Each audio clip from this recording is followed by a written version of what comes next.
que j'ouvre pour exiger 1. L'annulation de ces mesures illégales, l'arrêt des manœuvres d'intimidation. 3.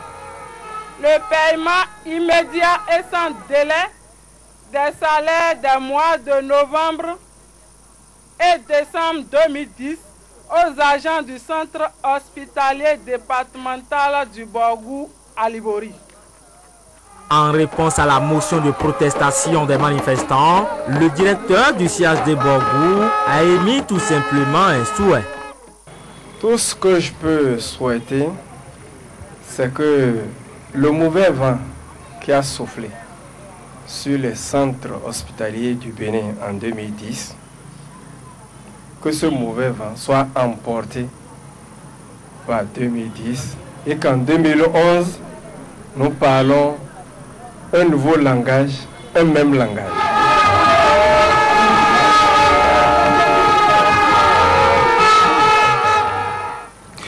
Réalisation de la LEPI, l'opération d'enregistrement des populations dans la 5e ère opérationnelle est prorogée jusqu'au 10 janvier 2011. C'est ce qui ressort d'une rencontre avec la presse organisée par les membres de la CPS LEPI mardi à Parakou. Les conférenciers ont donné les raisons à l'origine de la non-atteinte des résultats dans les délais. Alassane Arouna et Moufid Saboua.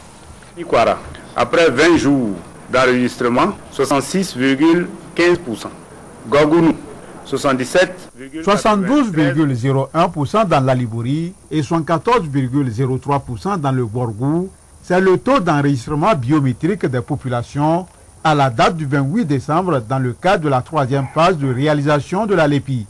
Ces statistiques sont le fruit de l'évaluation réalisée avec les coordonnateurs de zone au terme des 3 semaines qu'ont duré les opérations. C'est dans l'esprit de partager ces résultats avec l'opinion publique que les membres de la commission politique de supervision de la LEPI ont fait face à la presse. Après un bref aperçu des conclusions de la situation de terrain, tour à tour, les conférenciers sont revenus sur les difficultés diverses qui ont taché les opérations. Difficultés qui ont nom, retard dans le démarrage de cette 3e phase, mais aussi dysfonctionnement du matériel informatique. Les retards au démarrage allant de 5 à 12 jours sur le chronogramme ont été accentués par les difficultés d'ordre technique, panne répétée de kits ou composants de kits, rupture de consommables tels que encre, DVD, papier, carburant, etc.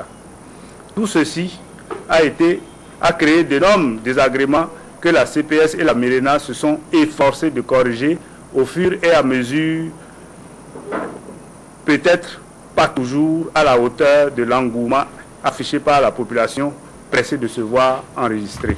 Après une analyse minutieuse du contexte du déroulement des dites opérations, les membres de la commission politique de supervision de la LEPI ont décidé de prendre des mesures d'accompagnement. Mesures qui passent par une prorogation des opérations dans la 5e ère opérationnelle jusqu'au 10 janvier 2011. Les jeunes de la 18e circonscription électorale apportent leur soutien à l'Union sacrée pour la démocratie et le développement, USDD. La cellule politique de ralliement de cette jeunesse de l'USDD a organisé une marche de soutien pour rassurer le président du parti, le colonel des douanes Théophile Soussia. Séraphin Assiomon et Florando. La jeunesse de l'Okossa est mobilisée derrière le colonel des douanes Théophile Soussia. C'est à travers une marche de soutien le mardi 28 décembre que celle-ci lui a témoigné sa solidarité. La marche a réuni des centaines de jeunes qui approuvent les idéaux de l'Union sacrée pour la démocratie et le développement.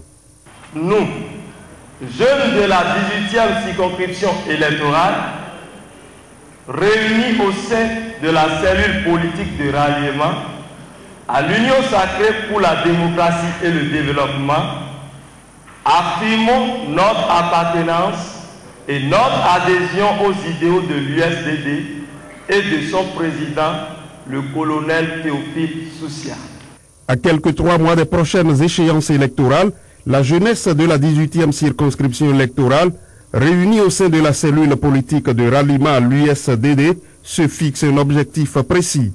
Notre lutte aujourd'hui, c'est de s'unir, de rester ensemble, de nous mobiliser derrière l'USDD pour avoir la victoire, pour changer les conditions de vie de la jeunesse. À l'Union sacrée pour la démocratie et le développement, la jeunesse constitue un maillon primordial sur toutes les questions qui engagent le progrès du Bénin. C'est pour cela que je voudrais, à cette présente occasion, rappeler le rôle éminemment important qu'elle doit jouer ici et maintenant, et pourquoi pas le futur, dans la lutte contre la pauvreté et le sous-développement de notre localité. Le président de l'USDD, le colonel Théophile Soussia, a par la suite affirmé toute l'attention de l'État à l'endroit de cette jeunesse.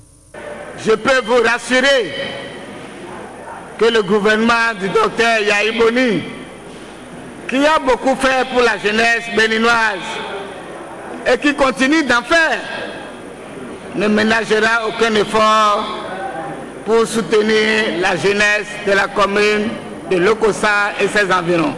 Les tâches assignées à cette jeunesse sont la motivation individuelle, la synergie et la vigilance pour de futures victoires en 2011.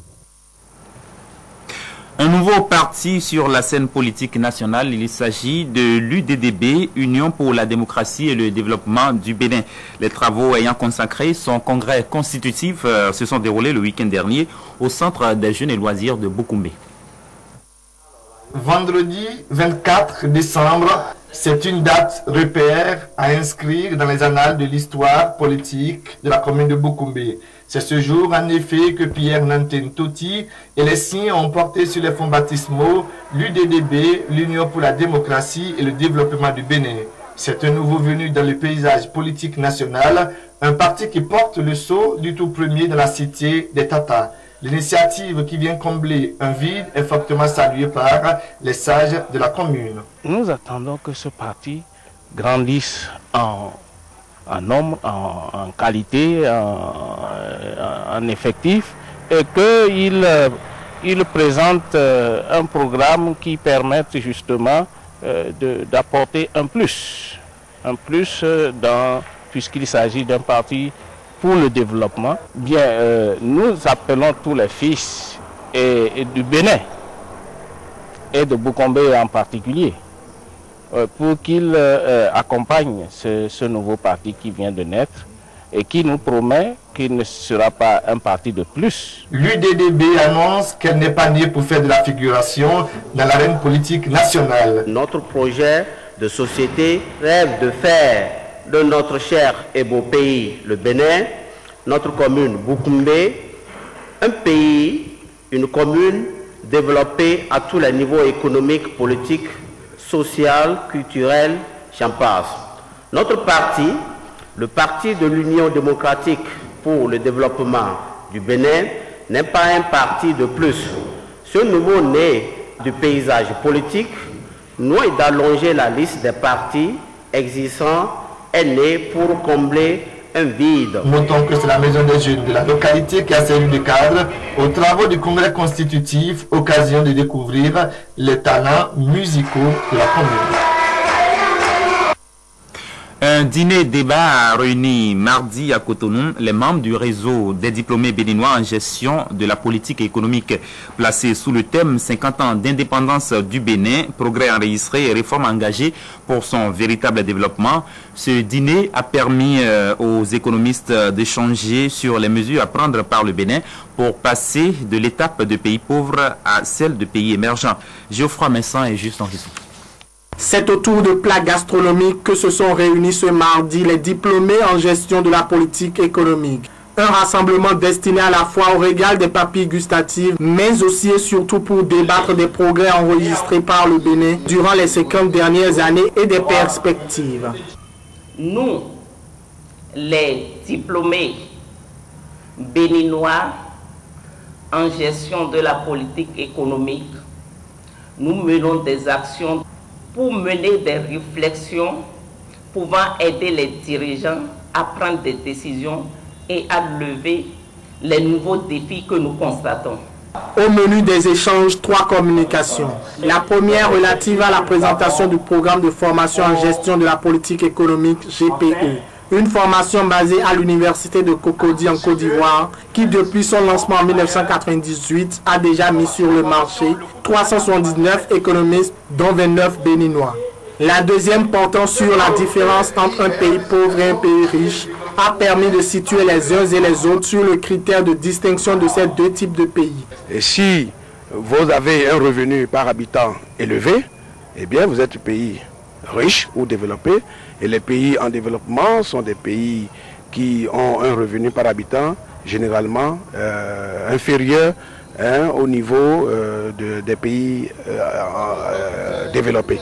La troisième et dernière communication axée sur le bilan des performances du Bénin, 50 ans après son indépendance, a permis aux communicateurs de relever quelques points qui peuvent permettre au Bénin d'amorcer son envol.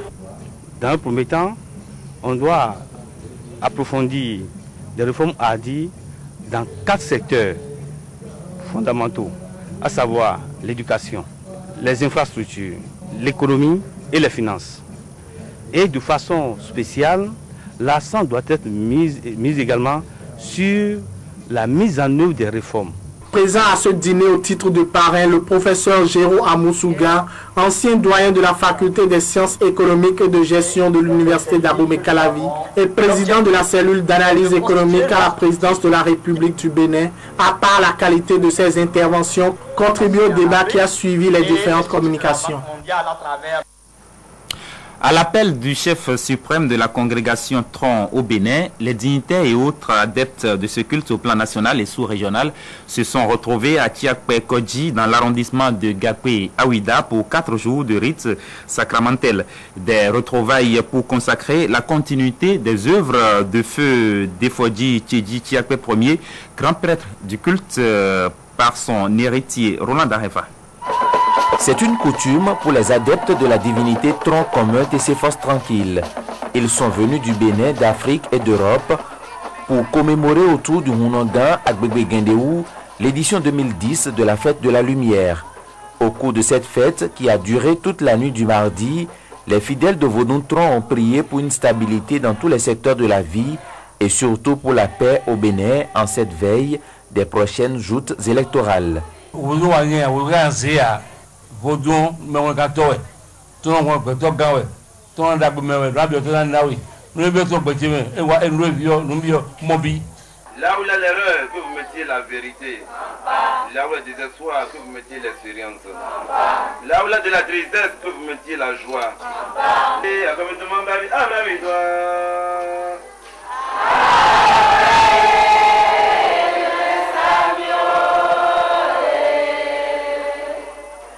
Dans quelques mois, nous irons aux élections présidentielles et législatives.